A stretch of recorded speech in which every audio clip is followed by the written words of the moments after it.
ঈদ মিলাদুন্নবী কবে? ঈদ মিলাদুন্নবী উপলক্ষে কিছু করণীয় আছে কিনা, এই দিনে কোনো আমল আছে কিনা? ঈদে মিলাদুন্নবী মানে হলো নবীর জন্মের ঈদ, আনন্দ।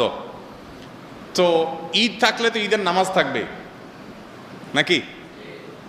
তো 12 রবিউল আউয়ালকে যদি আমরা ঈদে মিলাদুন্নবী বলি, তাহলে ঈদ তিনটা হলো, ঈদ উল ফিতর, ঈদ উল আজহা আর ঈদে মিলাদুন্নবী। তাহলে ঈদ উল আজহা, ঈদ উল ফিতরের তো নামাজ আছে, আমরা জানি। ঈদে মিলাদুন্নবীর নামাজ কখন আছে? কোনো নামাজ নাই। তো বোঝা গেল যে আসলে ঈদে মিলাদুন্নবীর নামে কোনো ইবাদতের উপলক্ষ, কোনো অকেশন ইসলামের শরীয়তে কোথাও নাই।